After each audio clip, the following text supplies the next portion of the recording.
Parce qu'effectivement, vous me demandez de violer la Constitution. Je ne le ferai pas parce que moi, j'ai été déterminé, mobilisé pour lutter contre le troisième mandat de Wade. C'est pas à moi qu'on va demander de violer la Constitution. Je ne le ferai pas. Et c'est ça qu'on attend du président vraiment Macky Sall, qui fait un bon travail de médiation ailleurs. Donc, en faisant un bon travail de médiation, il faut qu'il se pose comme effectivement le défenseur des acquis démocratiques des années 2000, mais pas quelqu'un qui va être le fossoyeur des acquis démocratiques au Sénégal. Mais dans l'affaire Sonko, êtes-vous intrigué, comme certains, par cette synchronisation des événements? Une semaine avant, l'armée déclenche des opérations de sécurisation dans les zones rebelles en Casamance. Et une semaine après, comme je le disais, il y a l'éclatement de cette affaire. Y a-t-il eu une synchronisation suspecte?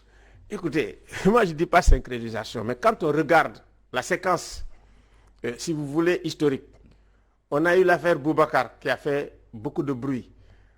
Et puis ensuite, il y a l'affaire Idrissa Seck qui chasse l'affaire Boubacar. Et puis ensuite, il y a l'histoire de l'armée. Et ensuite, on a Sonko. Ça veut dire qu'il faut qu'on fasse attention. C'est une succession d'affaires, les unes plus graves, plus menaçantes ou plus, je ne sais pas, que les autres. Il faut qu'on fasse extrêmement attention. Ça veut dire que nous avons une société et nous avons une démocratie profondément malade.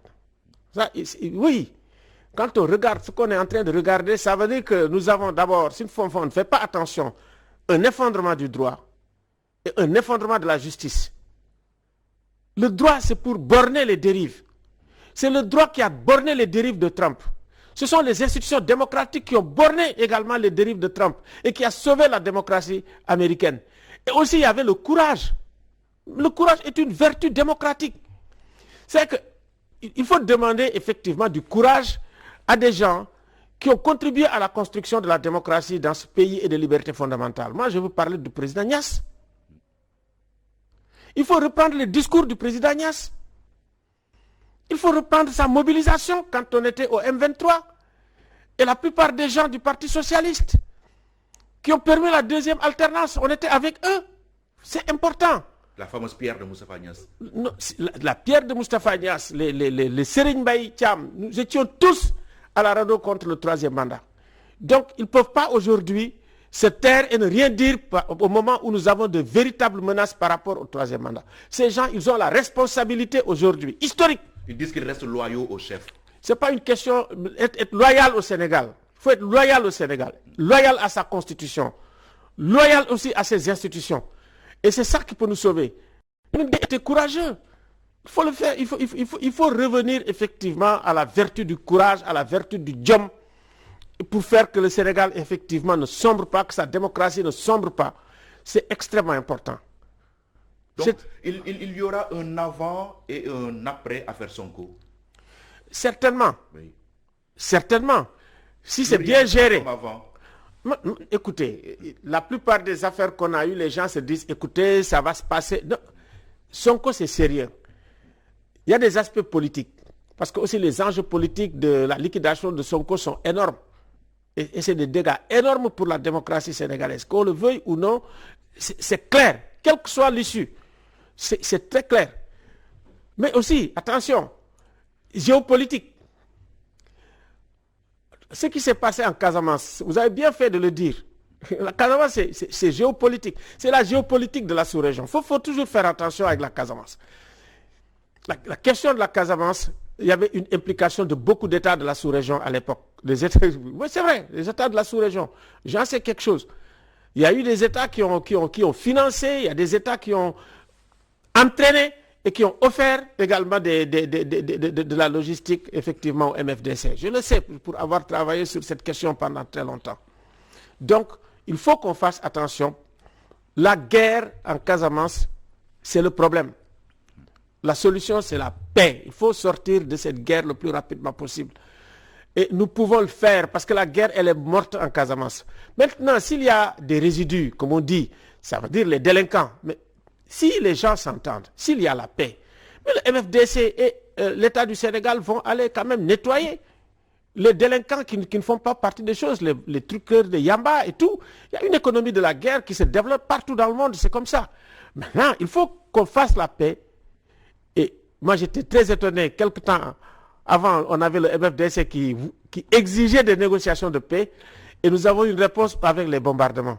Donc, tout ça, ce n'est pas aussi cohérent. Il faut qu'on fasse très attention avec la situation au Sénégal, la situation politique. Et puis, il y a Kidira. Récemment. La fièvre jaune. Mais ce n'est pas la fièvre jaune. Les djihadistes. Ah oui, l'affaire des djihadistes. Mais non, attends. Qui est passé inaperçu d'ailleurs. C'est pour ça que j'ai dit il faut qu'on fasse attention avec les menaces diffuses. Je sais que le Sénégal travaille beaucoup sur cette question. Moi, je travaille sur le Mali. Et quand j'ai été au Mali, les gens ont dit du bien sur la question sécuritaire au Sénégal. Ça même, on peut dire que le président de la République, chapeau, vous faites du bon travail dans ce sens. Mais il y a des liens entre la situation nationale. Si vous analysez ce qui s'est passé au Burkina Faso, qu'est devenu le Burkina après effectivement la révolution? Il faut faire attention. Ça veut dire que si vous avez une instabilité politique chronique, les gens là, c'est des analystes.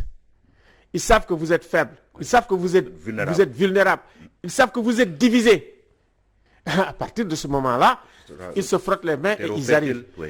Et aujourd'hui, quand vous regardez la sous-région, ce n'est pas pour rien qu'ils se disent maintenant on va vers la côte. Partout les gens sont divisés et se battent. Les conflits communautaires, vous allez en Guinée, c'est ça. Vous allez en Côte d'Ivoire, c'est ça. Vous allez au Bénin. C'est qu'aujourd'hui, on est dans une situation où on a l'impression que les gens ont perdu la tête dans la sous-région. Et le Sénégal avait l'avantage d'être le seul pays stable, plus ou moins, de la sous-région. La stabilité du Sénégal, c'est ça sa principale ressource. Aussi, il faut ajouter ses ressources humaines. Aujourd'hui, je pense qu'une de nos ressources fondamentales qui peut nous amener vers la paix, c'est la culture. Il faut sortir par la culture, redévelopper la culture, repromouvoir les hommes de culture, repromouvoir la science et l'éducation. C'est ça. Parce que moi, aujourd'hui, quand je regarde la publicité sur les cahiers qu'on donne aux écoliers, mais c'est des footballeurs et des mbeurs, je ne suis pas contre. Mais de temps en temps, mettez quand même Cheikh Anta Diop. C'est une suggestion. Mettez tout le monde. Pas seulement les sportifs, parce que c'est ça quand même la visibilité. Mais il faut redonner de la visibilité à l'intelligence africaine. Elle existe.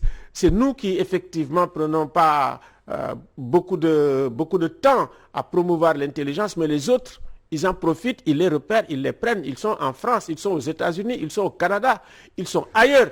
Parce qu'en fait, on ne leur donne aucune opportunité ici. Moi-même, dans ma propre famille, j'ai eu une fille qui a énormément de problèmes à cause de ce qu'il a, espèce de Google. Ah oui, qui est reparti complètement amer.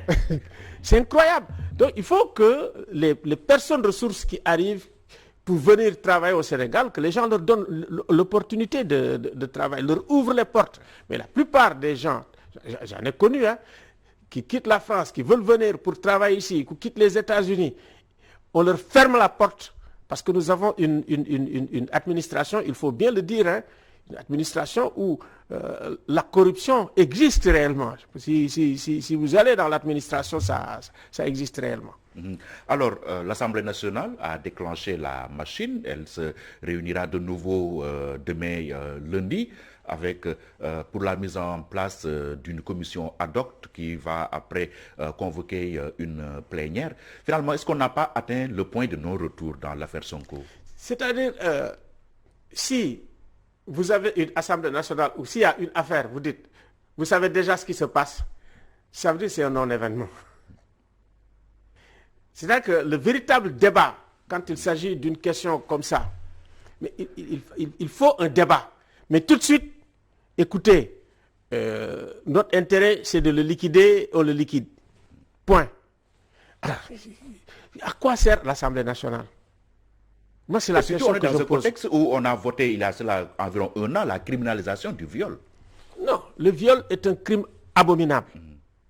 Et c'est une très bonne chose qu'on ait effectivement adopté une loi sur le viol. Ça, c'est très important. C'est pour ça qu'une accusation aussi grave qui est portée effectivement, qu'on a portée sur un individu, si vous voulez, qui, dans tout son comportement, exemplaire.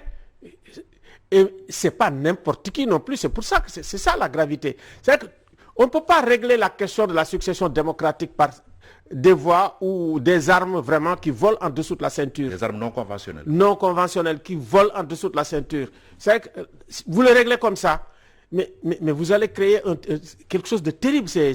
Boris a dit une démocratie souillée, mais vraiment c'est une démocratie souillée de ce point de vue-là. Alors nous allons progresser un peu à l'untine. Vous l'avez abordé tout à l'heure rapidement, la question du patrimoine de Idrissa Seck. Il y a eu une fuite dans la presse. Certains ont déclaré que ce n'était pas judicieux, ce n'était pas normal que dans un pays aussi pauvre que le Sénégal, qu'un responsable, que nos dirigeants soient des milliardaires. À quel niveau de lecture vous situez-vous par rapport à cette question? C'est ce que l'autre appelle la démocratie de l'exercice du pouvoir. C'est ce que l'autre appelle aussi qu'est-ce qu'un bon gouvernement? Le bon gouvernement. C'est ça qui est important. C'est-à-dire,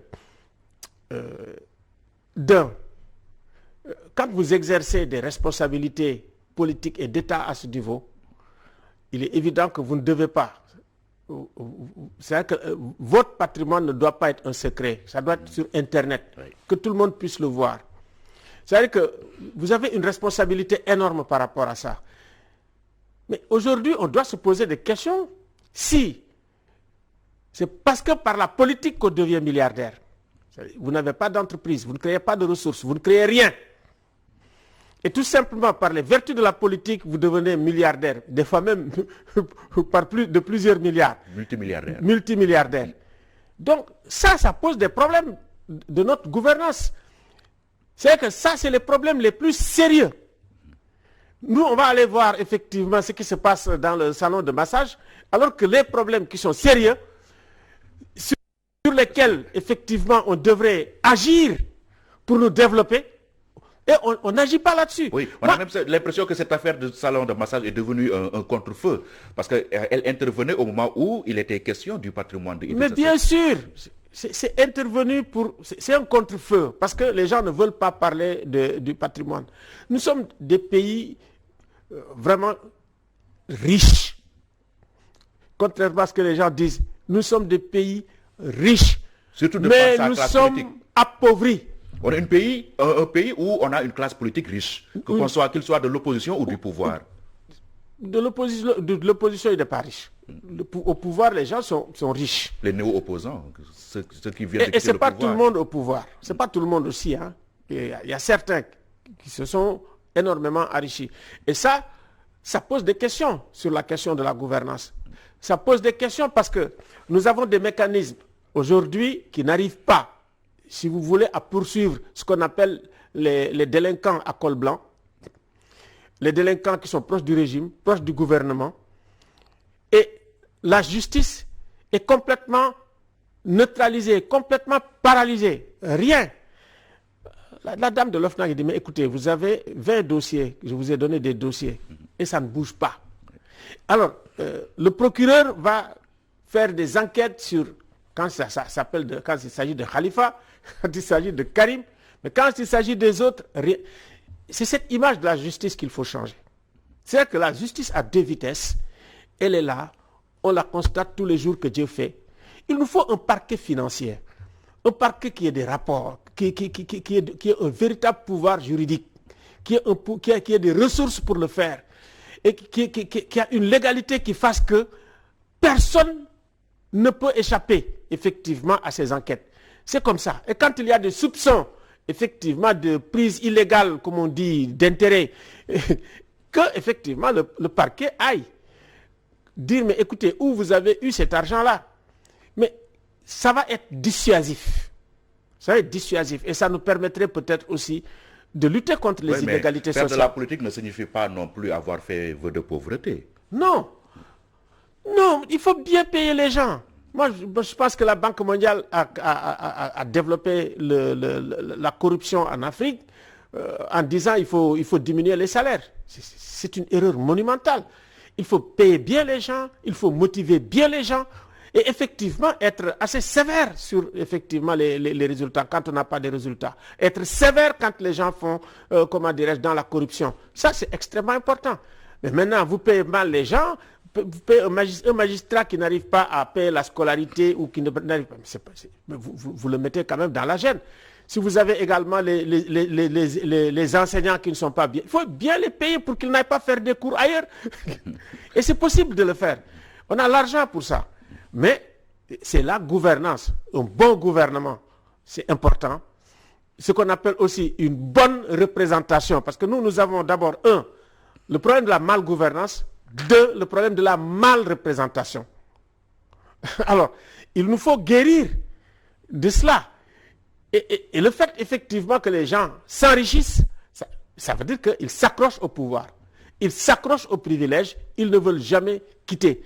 Et on construit comme ça une espèce d'aristocratie de la représentation démocratique. Et c'est ça qu'on a. Et c'est ça que les gens voulaient éviter même en 1789. C'est pour ça que les gens n'étaient pas députés pendant 1 an. Ils ont commencé par être députés pendant 3 jours pour pouvoir être surveillés. Pour effectivement qu'ils ne s'échappent pas. Pour qu'il n'y ait pas trop de distance entre le peuple effectivement et les représentants. Donc, il nous faut travailler pour avoir une bonne représentation et de bons représentés. Ça veut dire aussi quand même une citoyenneté de qualité, une citoyenneté responsable, une citoyenneté capacitaire qui est capable effectivement d'exercer son rôle de contrôle. Le rôle de contrôle, c'est l'opinion. C'est pour ça que si vous réduisez l'impact, être exigeant avec les dirigeants, c'est extrêmement important. Savoir bien choisir les dirigeants. Des gens qui ont de la vision, pas seulement des gens qui vous donnent de l'argent. Ils vous donnent de l'argent aujourd'hui, demain vous êtes pauvre. Donc, je pense qu'il nous faut à la fois avoir une bonne représentation, il nous faut avoir un bon gouvernement, il nous faut avoir une véritable démocratie de l'exercice du pouvoir. C'est ça qui n'existe pas aujourd'hui. Ah oui, parce que le président il dit, bon, j'ai le suffrage universel, tout est permis. Un système comme ça, ce n'est pas un système viable.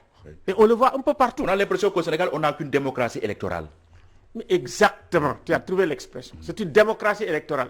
C'est un aspect de la démocratie. Il y a la démocratie sociale, c'est extrêmement important. Il y a la démocratie de l'exercice du pouvoir, c'est extrêmement important.